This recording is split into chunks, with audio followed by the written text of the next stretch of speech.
Tudo bem com você? Seja bem-vindo e bem-vinda ao canal Vocacionados. Eu sou Marcel Farias. É um prazer ter você aqui para juntos estudarmos a palavra de Deus.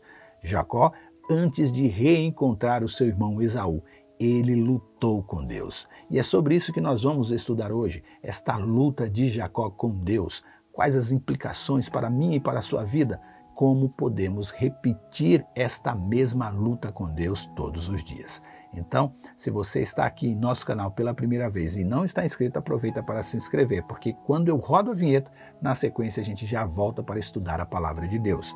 E se você já está inscrito, verifica se a sua inscrição está ativa, também deixe o seu curtir, comente e compartilhe em suas redes sociais. Agora eu rodo a vinheta e na sequência vamos juntos estudar a palavra de Deus.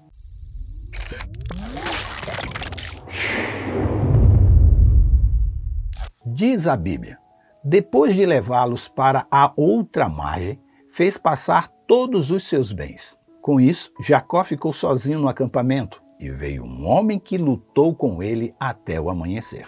Gênesis 32, versículos 23 e 24. E Jacó lutou com Deus. Mas antes deste momento, alguns detalhes são apresentados pela narrativa bíblica. Diz que logo no início do capítulo, os anjos de Deus veio até ao encontro de Jacó, que ao vê-los, identifica que aquele era o lugar onde estavam reunidos com Deus e o chama de Manaim, que significa dois acampamentos ou dois exércitos.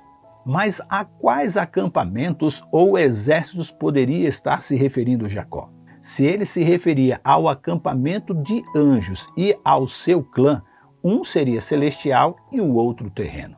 Porém, alguns estudiosos creem na possibilidade de Jacó ter em mente os dois acampamentos celestiais que ele viu. O primeiro, visto em seu sonho lá em Gênesis 28, de 12 a 22, e o outro, o que ele estava agora diante dos seus olhos. Outros afirmam que Jacó pode ter se referido ao fato de que ele dividiria ali a sua caravana em dois grupos ou dois acampamentos. Mas seja como for, quando chamou o lugar de Manaim depois de ver os anjos de Deus, ele repetiu a ação quando renomeou lá atrás de Luz para Betel. E ali agora em Gileade, ele estava afirmando que ali era o acampamento de Deus na terra. E o que aprendemos desta visão que Jacó teve?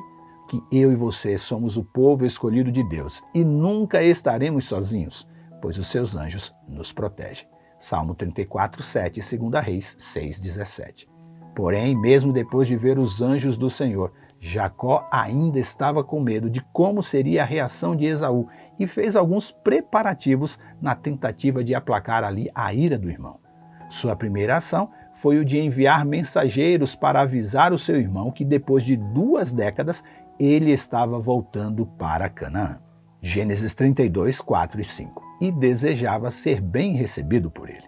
Ao retornarem da missão, os embaixadores traziam a informação que deixou Jacó com mais medo ainda. Diz a Bíblia: estivemos com seu irmão Esaú.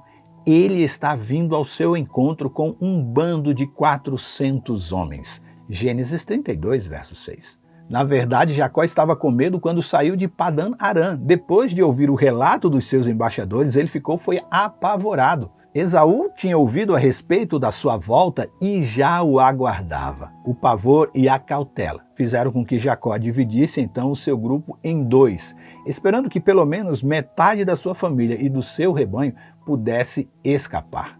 Mas espere, ele não havia há pouco tempo visto os anjos do Senhor acampados? Como ele esqueceu rapidamente esta visão e as promessas de Deus? Bem, na verdade, Jacó é bem mais parecido comigo e com você, não é verdade? Passado o susto inicial, ele ora a Deus pedindo proteção para ele e para sua família e providencia presentes para serem enviados a Esaú por 3 grupos. Isso está lá em Gênesis 32, de 9 a 30.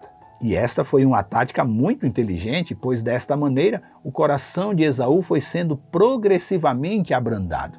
Depois de deixar a sua família em segurança, ele volta para o acampamento, onde Deus o encontra e começa a lutar com ele. A Bíblia diz que Jacó, depois de organizar tudo, ficou sozinho no acampamento e veio então um homem que lutou com ele até o amanhecer. Gênesis 32, 24. Preste atenção na didática de Deus. Ele vai lutar conosco quando estivermos sozinhos. Deus não vai lutar com times inteiros ou grupos. A bênção que Ele tem para nos oferecer tem que ser entregue em mãos, é pessoal, é intransferível. Precisamos estar sozinhos para recebê-la. É neste momento da vida de Jacó que ele entende o propósito de Deus para a sua vida. E isso acontece através do seu momento de oração, a sua luta com Deus. O profeta Oséias diz que seu oponente não era um anjo comum, mas o próprio Deus, Oséias 12, 3 e 4. E sua oração se transformou em uma luta, como se Deus precisasse ser convencido ou persuadido a ficar e o abençoar. Deus age assim para testar a importância de nossos pedidos, da nossa persistência e da nossa fé. Orar a Deus é se humilhar, e Jacó recusou a perder ou mesmo desistir. E ali, Deus estava testando o seu coração. É preciso aprender com Jacó que a nossa única fonte de poder está em nos apoiarmos em Deus e que a sua oração perseverante produz frutos e confissões. E que é só assim que a nossa vida de fato vai mudar. Foi só depois de lutar com Deus em oração que Jacó, o usurpador, trapaceiro e maquinador, teve o seu nome mudado para Israel. Ele entrou em luta com Deus como Jacó e saiu como Israel. Mas isso lhe custou algo. Ele deixou o lugar de oração mancando, uma lembrança de que ele necessitava se apoiar no Senhor sempre que precisasse vencer. Em que está apoiada a nossa fé? Precisamos mudar a nossa forma de orar? Ou seguir os nossos planos bem elaborados estão produzindo bons resultados? Perguntas que precisamos urgentemente encontrar as respostas à luz da palavra de Deus. E mesmo tendo lutado com o próprio Deus, Jacó saiu dali vivo e veio a ser um ancestral do Messias. Há mais uma certeza: a luta de Jacó nos ensina que quanto mais nos aproximamos de Deus, melhor enxergamos nossas próprias fraquezas. Amanhã, Jacó, enfim, vai reencontrar o seu irmão Esaú. Como foi este encontro? Você quer saber? Então volte aqui amanhã. Mas por hora, fique na graça e na paz e que Deus nos abençoe.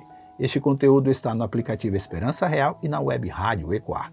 Se inscreva em nosso canal e lembre-se, você é participante da vocação celestial para ir ao mundo, pregando o evangelho da salvação a toda criatura.